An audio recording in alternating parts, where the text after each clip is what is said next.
자, 오늘 같이 나누고자 하는 말씀은 베드로전서 2장 4절부터 9절까지입니다. 같이 읽겠습니다. 사람에게는 버림바 되었으나 하나님께는 택하심을 입은 보배로운 산돌이신 예수께 나아가 너희도 산돌같이 신령한 집으로 세워지고 예수 그리스도를 말미암아 하나님이 기쁘게 받으실 신령한 제사를 드릴 거룩한 제사장이 될지니라. 성경에 기록되어 있을 때 보라 내가 택한 보배로운 모퉁이돌을 시온에 두노니 그를 믿는 자는 부끄러움을 당하지 아니하리라 하였으니 그러므로 믿는 너희에게는 보배이나 믿지 않는 자에게는 건축적들이 버린 그 돌이 모퉁이의 머릿돌이 되시고 또한 부딪히는 돌과 걸려 넘어지게 하는 바위가 되었다 하였느니라. 그들이 그 말씀을 순종하지 아니함으로 넘어지나니 이는 그들을 이렇게 정하신 것이라. 그러나 너희는 택하신 족속이요 왕같은 제사장들이요 거룩한 나라요 그의 소유된 백성이니 이는 너희를 어두운 데서 불러내어 그의 기이한 빛에 들어가게 하신 이의 아름다운 덕을 선포하게 하려 하심이니라. 아멘. 이 구절 좋아하세요? 베드로전서 2장?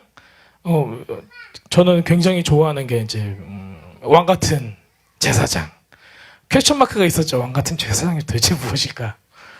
정말 우리가 말씀을 알면 알아갈수록 그 신비로움이 많이 있습니다. 자, 베드로전서 2장 4절은 특히 산돌이라는 단어가 나와요. 산돌. 그래서 전 어렸을 때 시골에서 자랐는데 산돌교회가 옆에 있었어요. 그래서 산돌교회. 산돌. 도대체 무슨 뜻일까? 산돌. 살아있는 돌. 나중에 이제 영어를 조금 배워보니까는 리빙스톤이더라고요. 산돌이라고 해서 무슨 다른 타입의 돌이 아니었어요. 산돌. 자, 베드로전서 2장 4절에는 산돌께 나아가. 그리고 2장 5절에는 이제 제가 이제 컨스트럭처를 보여주는 겁니다.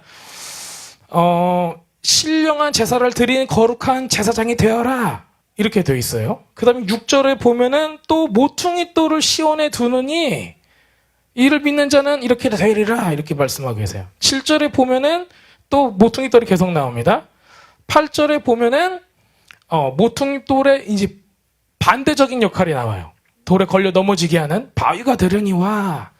그 다음에 9절에 가서는 다시 제사장의 띠으로 들어갑니다. 그래서 우리는 말씀을 볼 때 이 한 패러그래프에서 문단에서 도대체 베드로가 무슨 말을 하고자 하는지 이 구조를 보셔야 돼요. 구조를 보면은 우리는 그냥 한 절 한 절에 관심을 많이 갖고 있는데 이 한 문단에 관심을 가져야 돼요. 그래서 처음에는 돌에 대해서 얘기하고 제사장에 대해서 얘기하고 다시 돌에 대해서 얘기하고 돌의 순기능과 역기능에 대해서 얘기하고 그 다음에 다시 제사장으로 들어가서 마침표를 찍는 겁니다. 자, 그렇다면은 우리가 여기서 꼭 알아야 될 게 산돌이 무엇인가? 그 다음에 제사장과는 어떤 연관이 있는가? 그 다음에 중간에 나오는 신령한 집. 신령한 집은 또 무엇을 얘기하는 것인가? 이거를 알면은 이 구절이 정말 어떤 의미인가를 알 수가 있습니다. 은혜롭게 넘어갈 수도 있지만 우리가 조금 더 말씀을 상고하고 말씀에 대해서 좀 깊게 알길 원한다면은 이 구절들이 전부 다 베드로의 번뜩이는 아이디어가 아닌 것을 알 거예요. 왜냐하면 전부 다 코테이션을 어디서 했어요? 이사야서에서 시편에서 그 다음에 출애굽기 이런 이사야서 출애굽기 구약에서 다 나오고 있어요. 그러니까 이건 지어낸 게 아니에요. 지어낸 게 아니라 구약에 있는 걸 그대로 갖다가 코테이션을 써서 인용을 해서 산돌이 무엇인가에 대해서 지금 설명을 하고 있는 겁니다. 자, 그렇다면은 우리가 이 구절에 대해서 좀 더 자세히 들여다보겠습니다. 자, 베드로전서가 언제 쓰여졌을까요? 자, 베드로전서가 쓰였을 당시는 언제냐면은 베드로전서 1장에 나옵니다. 예수님을 그리스도로 믿는 사람들, 어디에 살고 있는 사람들이에요? 본도, 갈라디아, 갑바도기와 아시아와 비두니아에 흩어진 나그네로 로마에 사는 디아스포라입니다. 그러면 우리는 그냥 생각할 때 이 사람들이 전부 다 이방인이라고도 생각할 수 있어요. 제가 이제 지금 말씀을 나누기 위해서 주석을 몇 개를 봤어요. 한 세네 개를 봤는데 다 이방인에 대해서 많이 집중해서 나와 있더라고요. 하지만 이방인뿐만이 아니에요. 왜냐하면 바벨로니안 이후로부터는 모든 유대인들의 디아스포라로 전역이 흩어져 있거든요. 그래서 믿는 사람들이 바로 이 로마와 소아시아의 근방에 많이 살고 있었어요. 그래서 그들이 이방인들과 함께 디아스포라들도 다 같이 초대교회의 구성원을 이루고 있는 것입니다. 그렇다면 베드로가 언제 죽었어요? 네로의 박해 때 죽었죠. 그러면은 AD 추정하기로 AD 64년에서 68년 그 정도로 보고 있어요. 성전은 언제 무너졌죠? AD 70년에 무너졌어요. 그러니까 성전이 무너지기 전이에요. 성전이 무너지기 전. 그리고 성전이 무너지기 전인데 AD 64년에서 68년 박해가 한참일 때 베드로가 죽었기 때문에 이때 당시의 상황은 박해라면은 성전이 재기능을 할까요? 못하죠. 당연히 못하겠죠. 우리 마카비안 혁명 이때만 해도 굉장한 일들이 많이 일어났기 때문에 그런 혁명들이 일어났잖아요. 이때도 그와 마찬가지로 굉장히 많은 핍박들을 당하고 있었습니다. 자, 그렇다면은 배경을 잠깐 생각을 해보겠습니다. 로마에 있는 초대교회, 이방인들과 디아스포라 유대인으로 구성된 이 사람들한테 지금 뭐라고 얘기하고 있는가? 베드로는 굉장히 힘든 상황에서 핍박을 받고 당장 내일 모레 죽을 똥말똥하고 있는 그 상황에서 지금 이 편지를 쓰고 있는 겁니다. 자, 그렇다면은 소아시아와 로마에 살고 있는 이 디아스포라와 이방인 크리스천들, 아직 기독교가 없었을 때예요. 그러니까는 유대교회 한 분파로 아직은 됐을 때예요. 왜냐면은 3세기 이후에 컨스탄티니 이후에서야 국교와 로마의 국교화 되면서 크리스천니티가 생겨나는 거거든요. 아직은 유대교의 분파 정도로밖에 인식이 안 되고 있는 상태입니다. 우리한테는 그렇지 않죠. 초대교회니까. 자, 그 상황들이었습니다. 그러면 이 글이 그때 당시에 사람들한테 전달이 되고 그 다음에 AD 70년 이후에 성전이 무너지고 나서도 많은 사람들한테 익혔어요. 그럼 그 사람들한테 이게 받아들여지는 게 무엇일까? 어떤 의미로 받아들여졌을까? 우리는 그것을 생각해야 됩니다. 성전이 무너지면 뭐가 없어질까요? 같이 성전의 제의들 다 없어집니다. 그렇기 때문에 바리새인이 존재할까요? 없을까요? 사두의 개인이 있을 수 있을까요? 없을까요? 없게 됩니다. 성전과 관련된 거는 모두 다 싹 없어지는 거예요. 자, 그리고 소아시아 로마에 살고 있는 사람들, 이 사람들은 성전에 자주 갈 수 있나요? 성전에서 뭔가를 할 수 있나요? 없죠. 자, 그렇다면 우리 한 번 더 생각을 해볼게요. 이때 당시에는 로마와 소아시아 이 근방에는 많은 사람들이 이방 종교, 로마 그리스의 신화들에 나오는 이 신들을 섬기고 있었어요. 우리도 이제 구글링만 잠깐 해봐도 바로 알 수 있죠. 아테네의 무슨 신전, 무슨 신전, 어디에 있는 무슨 신전, 신전이 얼마나 크고 멋져요. 예, 그 사진만 봐도 막 정말 이 돌덩이가 그렇게 큰 기둥을 어떻게 세워놓고 그렇게 했을까.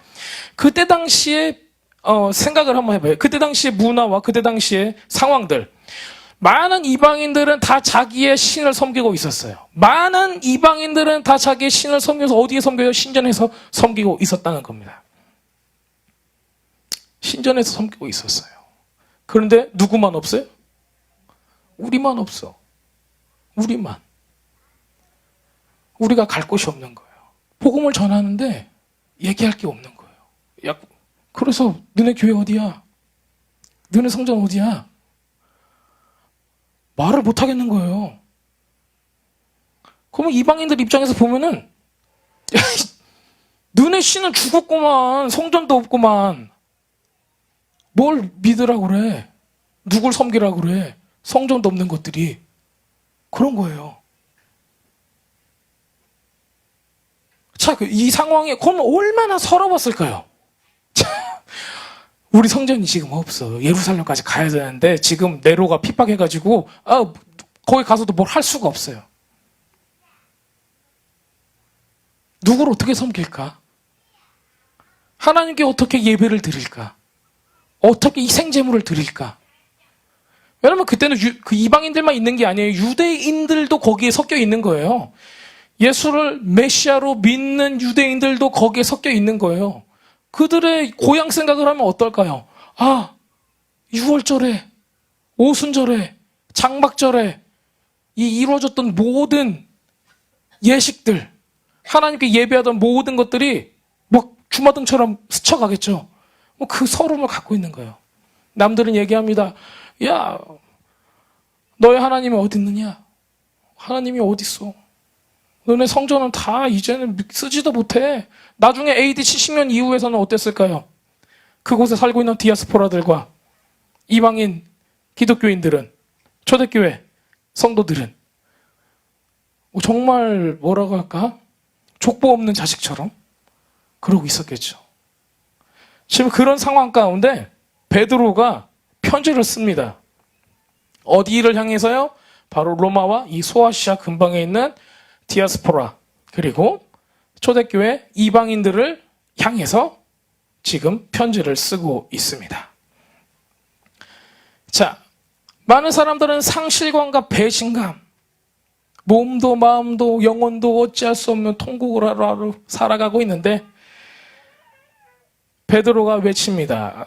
4절을 보겠습니다. 4절. 사람에게는 버림받으였으나 하나님께는 택하심을 입은 보배로운 산 돌이신 예수님께 나아가세요. 예수님께 나아가세요. 예수님께 나아가세요 하고 권면을 하고 있습니다. 사람들은 거부했어요. 하지만 하나님은 선택한 돌. 자, 돌의 이미지가 뭘까요? 단단해. 또 변하지 않는다. 또 성경에서 나오는 모든 모티프들을 생각을 해보세요. 이 돌의 이미지가 굉장히 중요한 거예요. 왜냐면은 주님은 나의 반석 하는데 반석의 이미지가 성경에서 굉장히 많이 반복적으로 나와요. 또 출애굽기에서는 반석에서 뭐가 나오죠? 물이 나와요. 생수. 이게 다 예수님의 이미지잖아요. 또 뭐가 있죠? 돌? 기초, 견고함, 흔들리지 않고. 이사야서에는 넘어지게 하는 돌뿌리로 표현이 됩니다. 이렇게 부정적인 이미지 또한 있어요. 자, 그렇다면은 마지막 가장 큰 중요한 이미지가 있어요. 뭘까요? 방금 여기서 나온 거예요. 어떤 이미지가 있죠? 돌의 이미지. 마지막 가장 중요한 거. 본문에 나오는 거. 본문에 뭐가 어디에 나왔지? 신령한 집, 성전을 의미해요. 성전. 네, 성전의 이미지를 가지고 있어요. 성전은 뭘로 만들었죠? 세멘으로 만들지 않았잖아요. 돌로 만들었어요. 예전에 구약에서는 이 제단을 쌓을 때는 어떤 돌로 만들었죠? 다듬지 않은 돌. 너무 똑똑하시네요. 누가 방금 다듬지 않은 돌까지, 이거는 거의 닥터럴 코스에 들어가야지 아는 그런 대답을 딱딱 하시는데 아주 좋습니다. 다듬지 않은 돌. 다듬어진 돌은 뭐예요? 이방인들이 쓰는 돌이에요. 그렇기 때문에 만약에 여러분들 이제 이스라엘에 가셔가지고 제단을 딱 봤는데 다듬어져 있다. 그러면 여기 이방인들의 돌이구나. 바알 신상의 돌이구나. 그렇게 제단이구나 생각하시면 돼요. 자, 그건 다른 얘기니까 넘어가겠습니다. 자, 우리한테는 이 성전의 이미지가 굉장히 중요하게 나와요. 왜냐면 지금 여기서 얘기하고자 하는 거는, 본문에서 얘기하고자 하는 이거는 성전의 이미지를 얘기해요. 왜? 우리가 성전을 잃어버렸으니까. 뺏겼으니까. 우리가 우리 교회를 뺏겼으니까. 자, 그런데 신기하게 돌도 무슨 돌이에요? 산돌이에요. 죽은 돌이 아니라 산돌이에요. 산돌이라는 얘기가 다른 데서는 산돌이 안 나와요. 베드로한테만 산돌이 나와요. 구약 성경에 전부 다 코테이션을 인용을 다 해서 썼잖아요. 그런데 산돌은 안 나와요. 베드로만 써요. 특이하죠. 저도 어렸을 때 산돌이 도대체 뭔 뜻이야? 돌이 어떻게 살아있어? 돌이 자라는가? 어렸을 때 봤는데 우리 친구 집에 갔더니 돌팍 하나를 딱 갖다 놓고 물에다 뒀더니 돌이 자라는 거예요. 그런 거 보셨어요? 네. 그래서 이게 산돌이구나. 돌이 자란다. 그래서 돌이 살아있는 돌, 리빙스톤, 딱 그렇게 생각을 했었는데 성경을 아무리 읽어봐도 자란다 이런 거하고는 상관이 없더라고요. 산돌이 있어요. 산돌은 이 결론 정도에 가면은 제가 공개를 하겠습니다. 산돌의 정체에 대해서. 자, 보겠습니다. 고대 이스라엘에서는 건물을 세우거나 성벽을 지을 때 돌을 선택을 해요. 이 돌. 그리고 이 돌을 딱 놓고 여기를 해처모여를 하는 겁니다. 우리 다 군대 갔다 온 남자들은 해처모여가 뭔 줄 알죠? 기준! 기준! 뭐 정렬!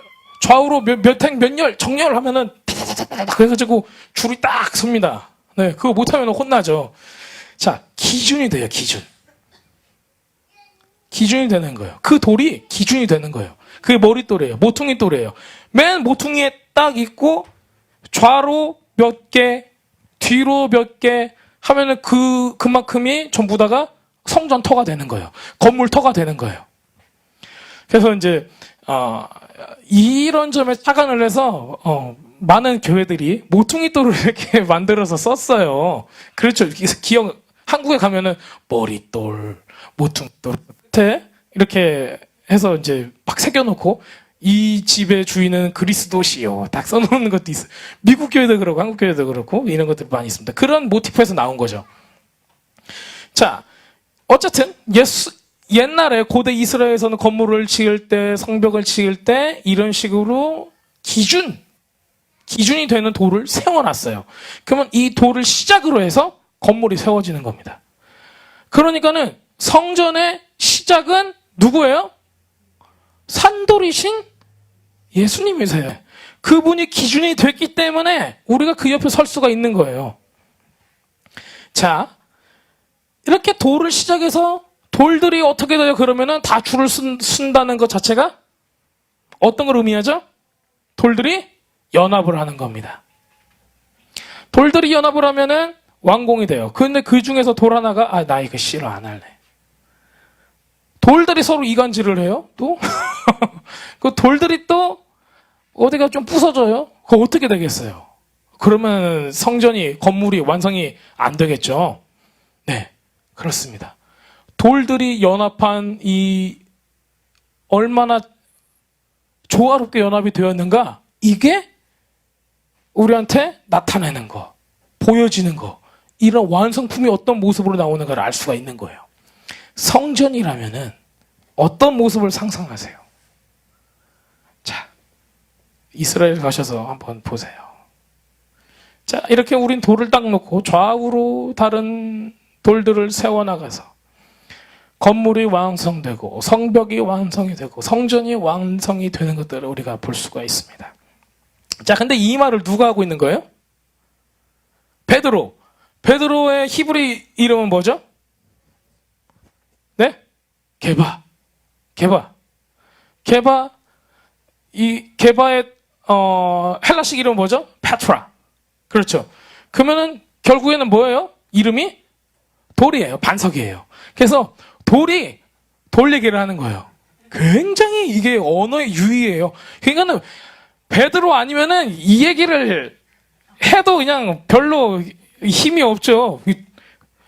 예수님께서 뭐라고 했어요? 베드로한테. 너는 반석이다. 얘기했잖아요.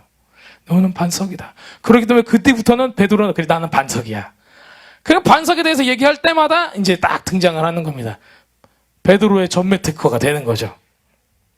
자, 돌이 돌을 증거합니다. 지금 로마와 소아시아, 디아스포라 이 사람들은 지금 성전이 없어가지고 제사도 못 드리고 사람들한테 조롱거리가 됩니다. 야, 너네 교회 봐라. 얼마나 꼴이 우습냐. 너네 성전이 다 무너졌어. 있지도 않아. 너네 네로 때문에 지금 그 성전에서 예배도 못 드려. 지금 이러고 있는 거예요. 이방인들이 보면은 안 믿는 사람들, 옆에 다른 신들을 섬기고 있는 사람들이 보면은 그 완전히 웃기지도 않는 종교죠. 성전이 없대야. 성전이. 무슨 종교가 저래? 그리스의 로마에는 정말 여러 신들이 있는데 성전이 없는 신은 글쎄요. 한번 찾아보세요. 연구를 해보세요. PhD 아마 쓰셔도 될 거예요. 성전이 없는 종교. 그 정도로 찾기가 힘듭니다. 자, 완전 지금 그러면은 이 초대교회 이 사람들은 어떤 생각일까요? 케이오스, 혼돈, 혼란, 배신감, 상실감. 우리도 성전 하나 있으면 안 될까? 그런데 돌인, 반석인 베드로가 사람들한테 편지를 합니다. 살아있는 반석이신, 살아있는 돌이신 예수께 나오라고 합니다. 왜 산돌을 강조했을까요? 그들의 돌은 죽은 돌이라. 그들의 제단은 죽어있다. 그들의 화려한, 아직 저는 로마에 못 가봐서 잘 모르겠어요. 사진만 봐도 으리으리하더라고요. 그 기둥이 제 허리보다 더 굵더라고요. 그 정도면 화려하죠. 얼마나 크고 높은지 히스토리 채널 이런 거 보면은 그 이방 성전이 제우스 신전, 뭐 아폴로 신전 너무 대단하잖아요. 그런데 베드로가 뭐라고 그래요? 저것들은 다 죽은 돌이야. 산돌이 아니야. 일부러 산돌이라는 리빙스톤, 살아있다라는 이 인포메이션을 거기 집어넣는 거예요. 그냥 돌도 아니에요. 산돌이에요. 너희는 죽고 무너진 성전의 돌을 생각하고 그리워하지만 아직도 살아계신 그 돌 앞에 나와라. 과거에 너희들이 즐겼고 과거의 영광이라고 정말 충만한 하나님의 영광을 경험했다고 생각하는 그 죽은 돌을 이제는 더 이상 기억하지 말라. 누구한테 나와라? 산 돌이신 예수께 나와라. 그 얘기를 하고 있는 겁니다. 여러분들 산돌이에요. 산돌. 주님은 살아계세요. 우리가 죽은 돌로 죽은 성전들을, 죽은 신전들을 세울 수가 있어요. 아무 의미가 없는 거예요. 그걸 따라가려고도 하지 마세요. 그걸 부러워도 하지 마세요. 우리는 누구한테 나가야 돼요? 살아계신 돌이신 예수께, 예수님께 나아가야 한다는 것입니다. 자, 그렇다면은 살아계신 그 돌이신 예수님께 나와와서 뭘 하라는 얘기죠? 그 모퉁이 돌인 예수님께서 자리를 딱 잡았어요. 그러면 우리들은 뭘 해야 돼요? 네? 충성? 줄 서야죠. 그렇죠. 줄 서야 돼요. 딱 옆에 딱 줄 서야 됩니다.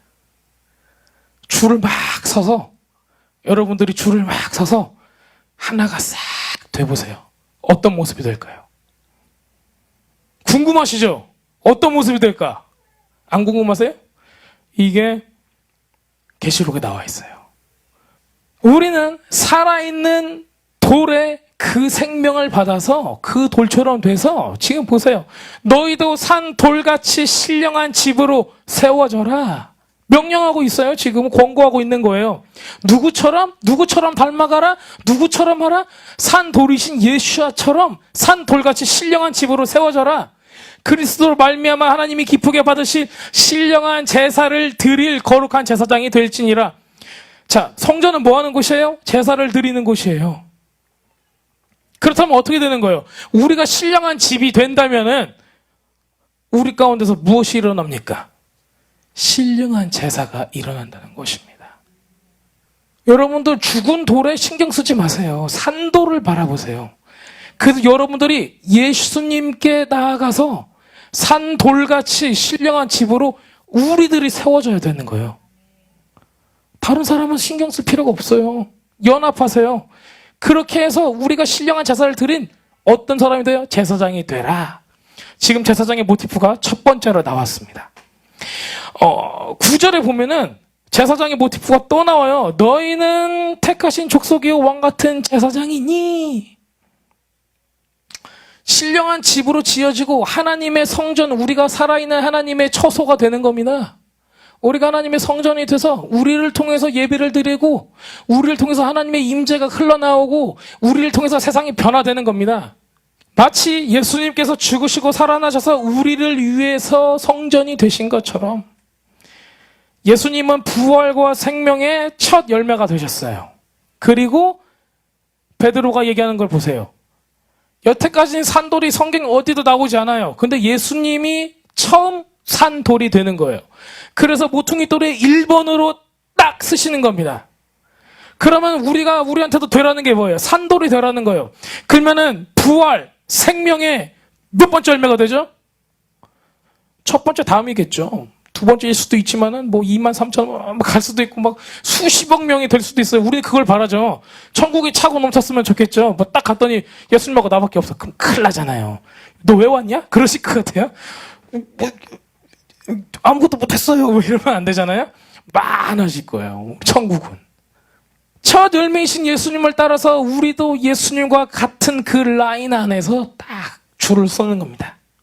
그러면 우리는 그분과 연합이 됩니다. 이게 연합의 신비죠. 야, 연합하세요 하면은 우리들끼리 막 연합하고 우리끼리 패싸움하는 게 아니에요. 우리들끼리 우우우 해가지고 거룩 하는 게 아니에요. 연합은 예수님과 연합하는 거예요.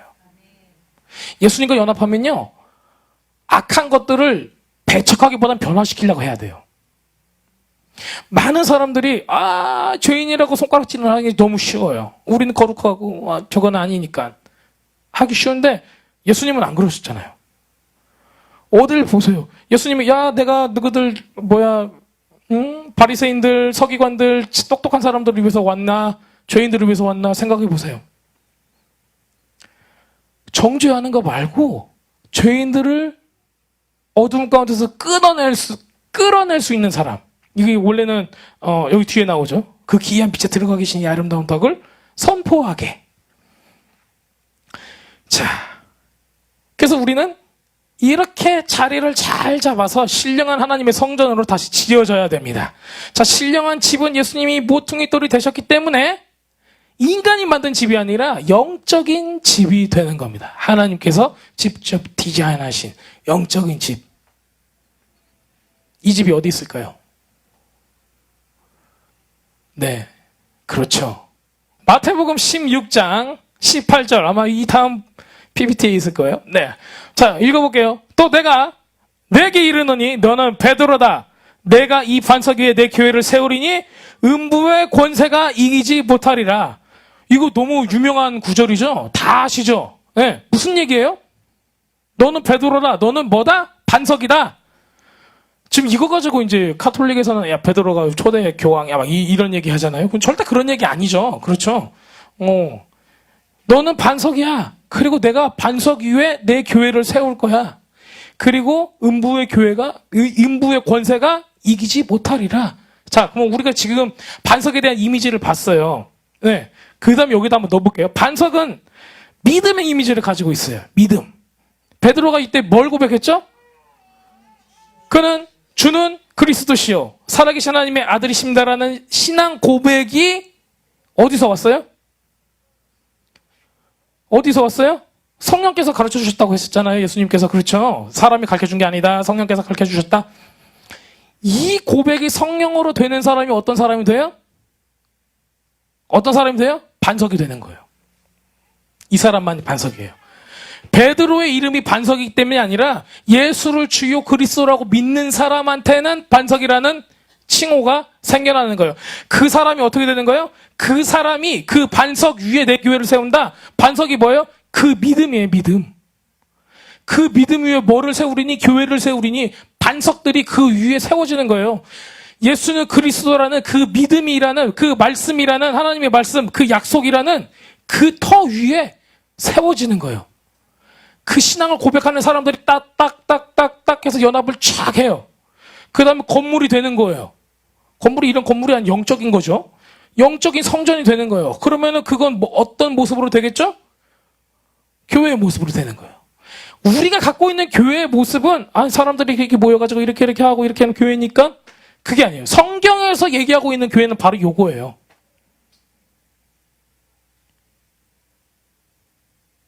그래서 우리는 교회가 무엇인가 막 교회에 너무 초점을 맞추는데 기본적으로 뭐에 대한 베이스예요? 신앙 고백에 대한 베이스가 있어야 돼요. 하나님의 말씀을 진짜 믿냐 안 믿냐 이것부터 시작을 하는 거예요.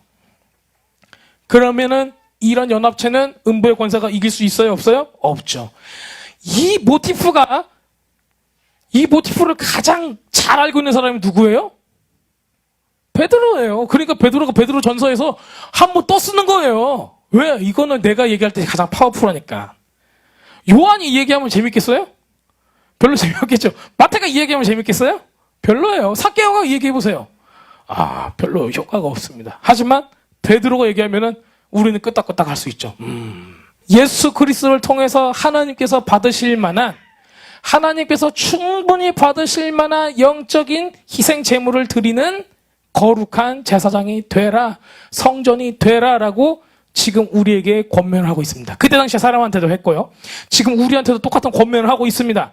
성전이 파괴되기 전에는 인간의 노력으로 지은 성전에 죽은 짐승을 희생제물로 드리고 그런 종교적인 행위를 하고 그 가운데서도 하나님께서 주시는 영광들을 우리가 예고편처럼 마치 그때 당시에는 트레일러처럼, 영화 트레일러 아시죠? 그것처럼 잠깐 본 거예요.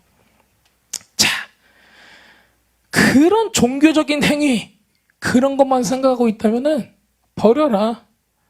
예수님을 통해서 받으실 만한, 하나님께서 받으실 만한, 흡족하게 생각할 만한 영적 희생 제물을 드리는 진짜 거룩한 제사장이 되라 라고 얘기를 하고 있습니다. 자, 5절을 잠깐 보겠습니다. 5절은 예수님처럼 여태까지 한 얘기죠. 네. 예수님을 통해서 내 삶을 정말 희생제물로 드릴 수 있는 영적 제사장이 되고 있나? 우리는 그걸 생각해야 됩니다. 그래서 우리가 현재 상황이, 우리 삶 가운데 현재 상황이 어떤 것인가 육적으로 생각하시면 안 됩니다. 육적으로 생각하면 고통이 많아요. 하지만 예수님과 연합할 때 우리는 무엇이 될 수 있는가? 거룩한 제사장의 위치를 회복할 수 있습니다. 자, 9절 보면은 그러나 너희는 택하신 족속이요 왕같은 제사장들이요 거룩한 나라요 그의 소유가 된 백성이니 이는 너희를 어두운 데서 불러내어 그의 기이한 빛에 들어가게 하신 이의 아름다운 덕을 선포하게 하려 하심이라. 이렇게 나와 있습니다. 자, 이 구절은 어디서 베드로가 인용을 했는가? 출애굽기 19장 6절에서 이 구절을 인용을 합니다. 자, 출애굽기 19장 6절 제가 읽어드릴게요. 너희가 내게 대하여 제사장 나라가 되며 거룩한 백성이 되리라. 너는 이 말을 이스라엘 자손에게 전할지라. 좀 오버랩이 되죠? 네. 자, 출애굽기에서 하나님께서 모세를 통해서 이스라엘 백성에게 하고자 하는 얘기가 뭐예요? 너희는 내게 대하여 제사장 나라가 되고 거룩한 백성이 되리라. 지금 9절에서는 너희는 택하신 족속이고 왕같은 제사장들이여 거룩한 나라 이렇게 얘기를 했어요. 그가 소유된 백성. 그렇다면 왕같은 제사장을 우리는 어떻게 여태까지 이해를 하고 있었죠? 로열 프리스트. 그렇죠. 로열 프리스트가 무슨 얘기죠? 어떤 의미를 갖고 있죠? 왕 같은 제사장일 때 바실레이아라는 단어를 써요. 이게 하샤마임하고 똑같은 얘기거든요. 그렇죠? 하샤마임은 뭐죠? 하나님의 나라를 의미하는 거예요. 네, heaven.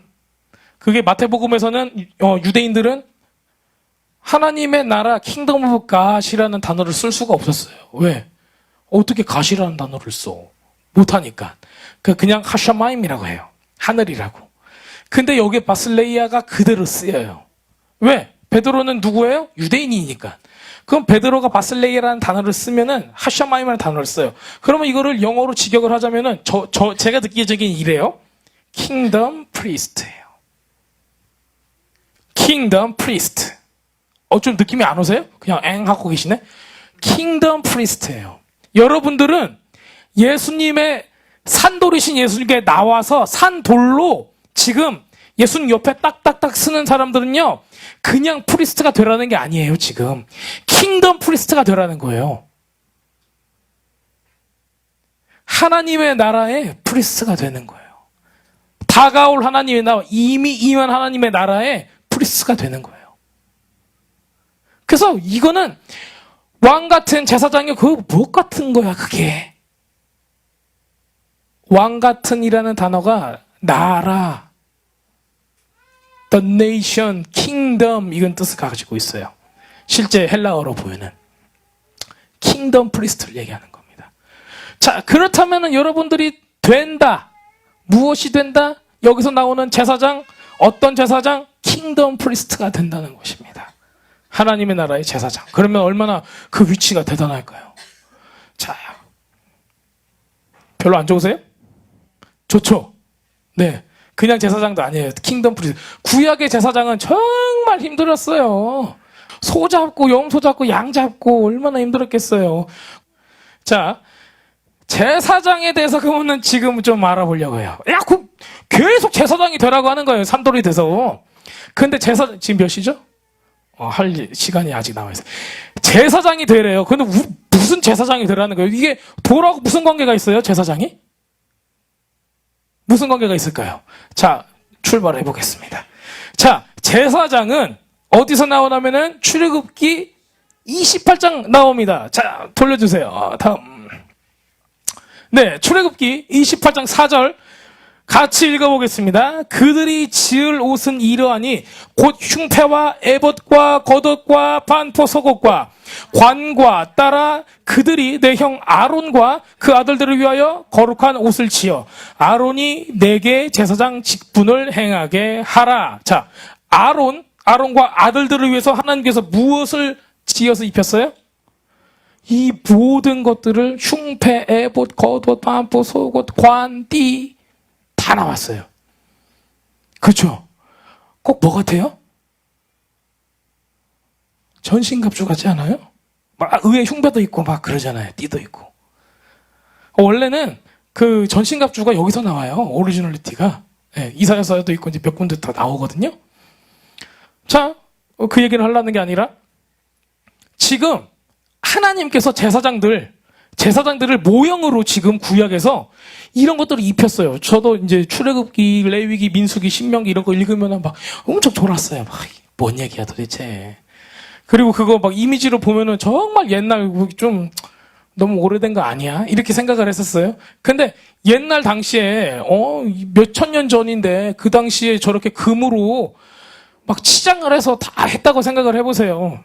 출애굽기 당시니까는 저 때가 어떨 때예요? 지금 광야를 걷고 있는데요. 광야를 다다다닥 가고 있어요.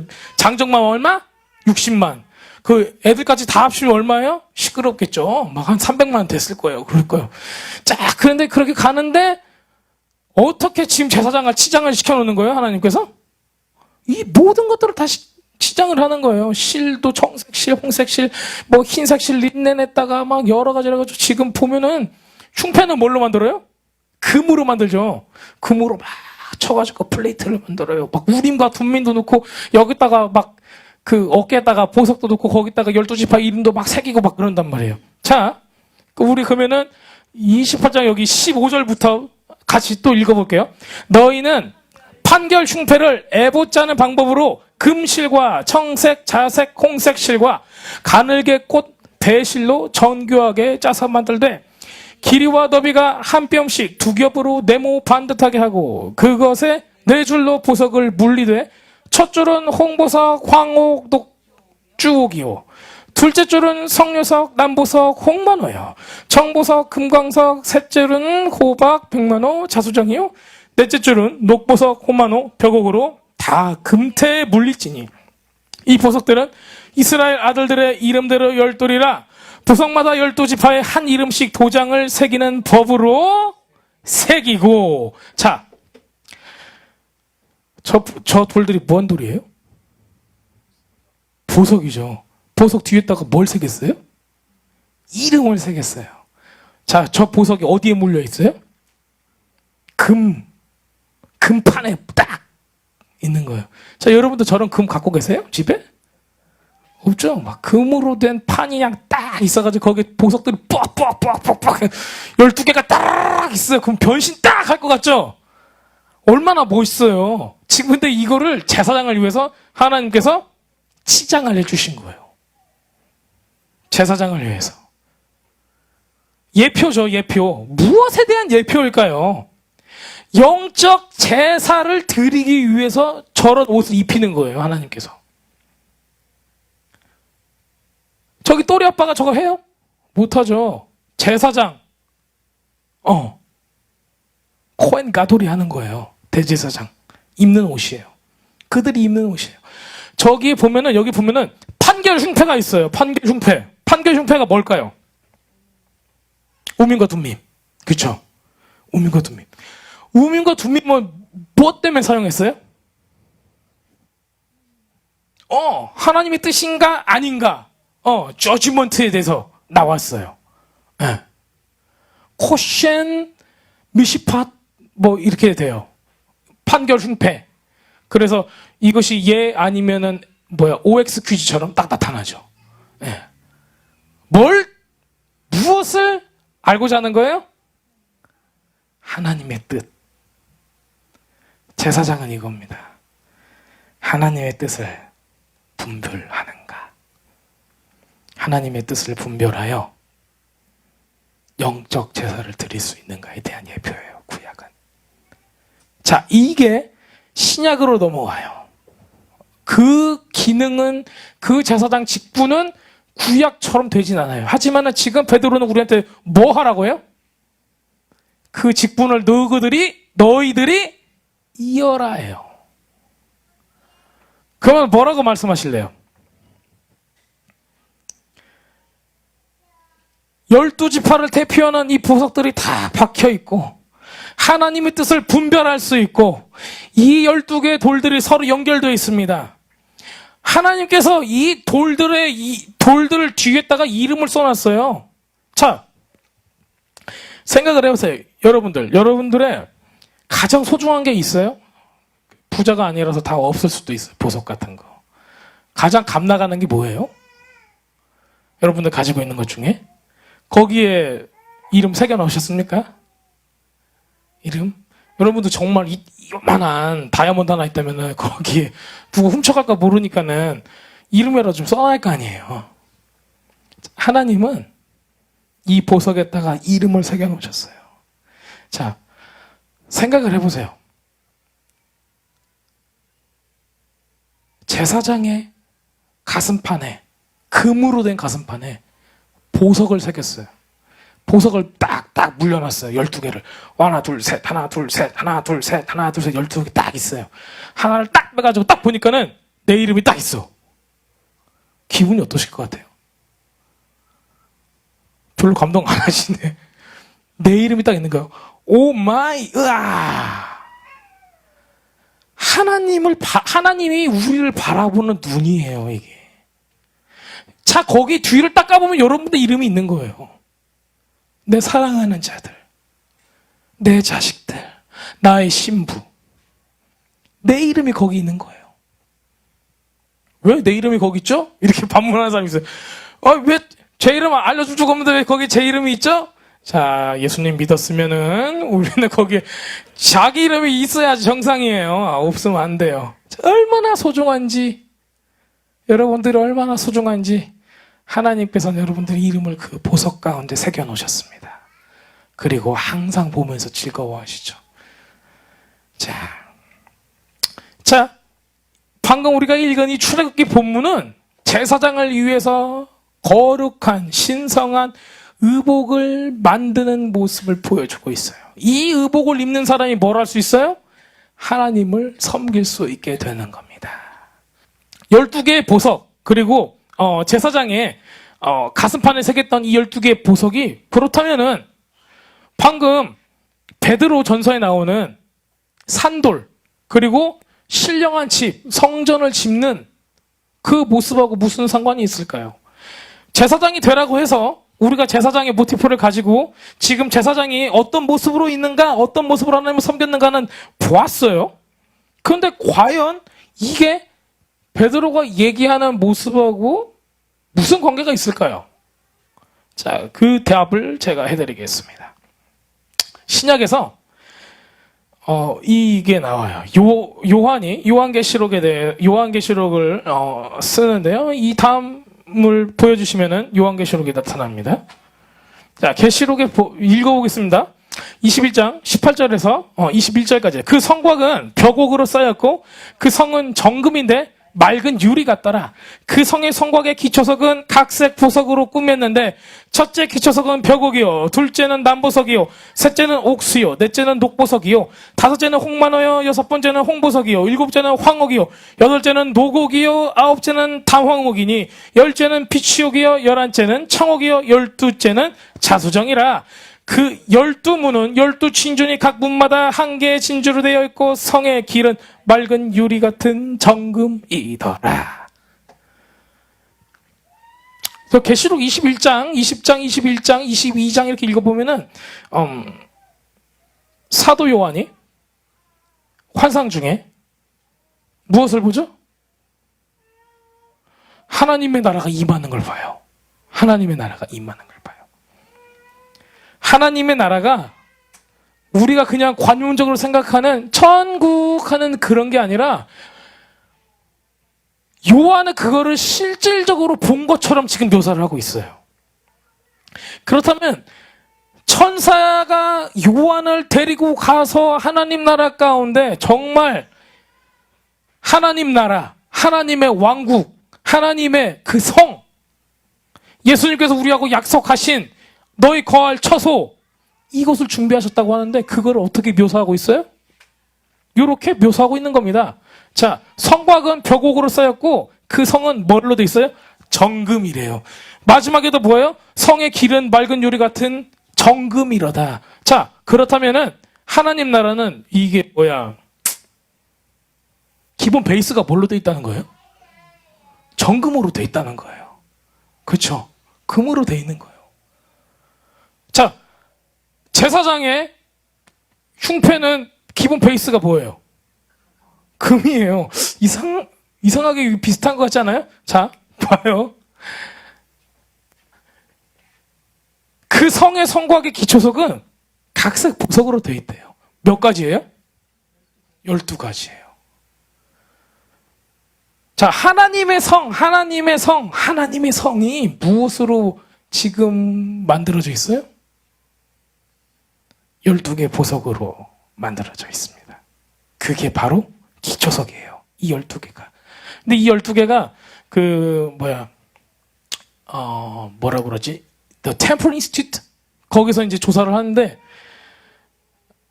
출애굽기에 나온 12가지 보석하고 저거하고 같은 거예요. 베이지컬리 같은 거예요. 조금 느낌이 오세요? 그럼 여러분들은 산돌이잖아요. 산돌. 예수님 옆에 자리를 잡고 해처모여한 산돌이에요. 무엇을 위해서? 하나님의 나라의 돌이에요. 하나님의 나라를 세워갈 때 하나하나의 벽돌인 거예요. 그게 우리의 정체성이에요. 그게 우주적인 하나님의 나라를 말하고 있는 거예요. 조그마한 교회에 대해서 얘기하고 하는 게 아니에요. 우리 교회가 잘 돼야 돼, 우리 교회가 부흥해야 돼, 지금 이 얘기를 하고 있는 게 아니에요. 너희는 누구인가 하나님 안에서 저는 보석입니다. 예수님께서 산돌이기 때문에 저도 산돌입니다. 저는 예수님 옆에 서 있기 때문에 저 돌들 중에 하나인 것입니다. 마지막에 하나님의 나라가 임하면은 그 한 돌 하나하나를 채워가는 그 구성원이 누구예요? 여러분들인 거예요. 그런데 왜 하나님 나라가 지금 임하지 않아요? 빨리 완성을 해야 되는데 갖다 놓으면 도망가고 갖다 놓으면 도망가고 어떻게 하라는 거예요 이게. 근데 우리 정체성을 알아야 되는 거예요. 저 자리가 얼마나 귀중한 자리겠어요. 요한이 밤모섬에서 하나님의 나라가 임하는 거를 계시적으로 오픈 비전으로 봤단 말이에요. 그게 누구예요? 우리들이에요.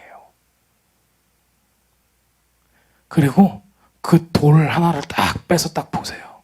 누구 이름이 적혀 있겠어요? 내 이름이 적혀 있는 거예요. 그렇기 때문에 지금 베드로는 이 얘기를 하고 있는 겁니다.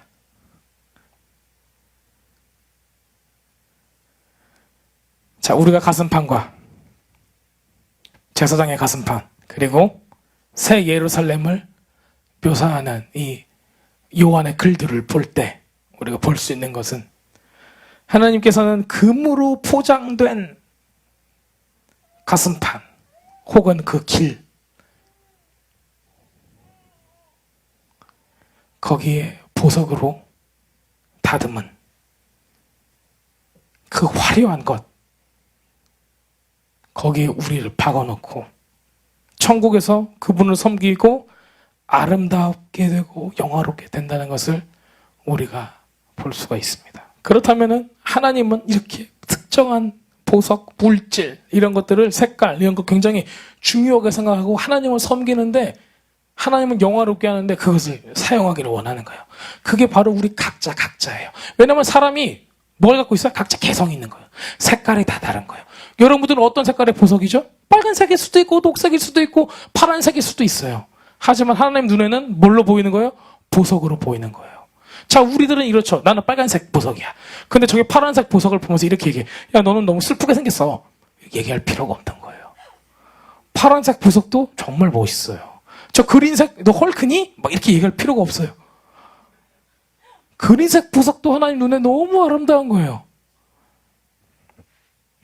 자, 예수님을 믿는 모든 사람들 역할이 뭐예요? 제사장의 역할을 가지고 있습니다.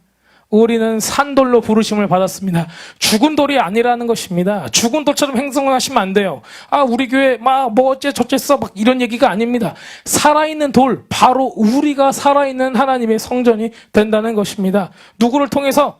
산돌이신 예수님을 통해서 우리는 영적인 집이 되고 성전이 될 수 있습니다. 귀한 보석처럼 정밀하게 잘라지고 모양을 다 해서 만들어지고 보석상에서 연마된 보석은 정말 좋은 값에 팔리죠. 저는 사본 적이 없습니다. 결혼할 때 결혼 반지 빼고는 사본 적이 없어요. 왜? 돈이 없으니까. 자, 근데 그걸 살 필요가 없어요. 보세요. 이런 것은 또 무엇을 의미해요? 성령님께서 그 아름다움, 영광, 우리가 하나님을 섬기면서 우리의 그 독특함을 반영하고 우리의 그 독특함을 정말 아름답게 다듬는 분이 누구세요? 성령님이세요. 그래서 우리를 주님 앞에서 가장 아름다운 모습으로 만드시는 분이 바로 성령님이십니다. 자, 여러분들 현재 여러분들의 모습에 대해서 실망하시면 안 돼요. 저도 제 모습을 보면 실망해요. 배도 이렇게 나왔지. 그런데 성령께서는 저를 다듬어 주실 것입니다. 여러분들도 다듬어 주실 거예요. 하나님의 눈으로 바라볼 때 여러분들은 어마어마해요. 기드온한테 뭐라고 그랬어요? 기드온한테 정말 가장 작은 지파에 아무것도 할 수 없는 존재 기드온한테 천사가 딱 가서 얘기합니다. 뭐라고 그러죠? 용사여 일어나라. 용사여. 기드온이 듣고 깜짝 놀랐죠. 저 말고 누구 얘기하는 거지? 하면서. 하나님의 눈에는 우리는 잘 다듬을 만한 보석입니다. 그런데 성령께서 우리를 다듬을 때 잘 순종하셔야 돼요. 다듬으면 좀 아플 수 있어요. 그렇죠? 자, 한 가지만 더 얘기를 드릴게요. 그렇다면은 예수님께서 산돌이 모퉁이 돌이 되셔가지고 기준을 잡아주세요. 그러면 우리가 그 옆에 딱딱 섰죠. 연합을 하게 돼요. 연합을 하게 되면은 어떻게 연합을 할 수 있을까요? 그냥 옆에 서 있는 거 어떻게 하는 게 옆에 서 있는 걸까요? 그냥 교회 나오면 옆에 서 있는 거예요? 다들 교회 나오잖아요. 네. 옆에 예수님과 옆에 나란히 설 수 있다는 게 무엇을 뜻하는 걸까요? 무엇을 뜻하는 걸까요? 네? 주님을 바라보는 거. 또 그것보다 조금 더 나가면은 바라보면 뭐가 되죠? 해바라기가 주바라기가 되죠. 그거 말고 바라보고 또 바라봐서 뭐 해요? 하나님께서 주신 부르심을 이룰 때예요. 하나님께서 주신 부르심을 이룰 때, 하나님께서 주신 디바인 데스티니를 성취할 때, 그때 우리는 영적인 집이 될 수 있습니다. 성전에서 우리의 자리, 위치를 가지게 됩니다. 그런 부르심을 향해 나가는 모든 사람들이 모였어요. 이 모이는 모든 돌들을 하나로 묶을 수 있는 돌이 바로 모퉁이 돌이에요. 막 돌들이 있는데 모퉁이 돌이 딱 없어봐요. 그러면 아무것도 아니에요. 근데 모퉁이 돌이 있고 나서 돌들이 옆에 딱 있을 때 하나로 묶여지는 거예요. 무엇으로 연합하는 거죠? 예수님, 산돌이신 예수님으로 연합할 때 우리가 진정한 교회가 될 수가 있습니다. 자, 우리 같이 말씀을 이렇게 마치고요. 같이 기도하겠습니다.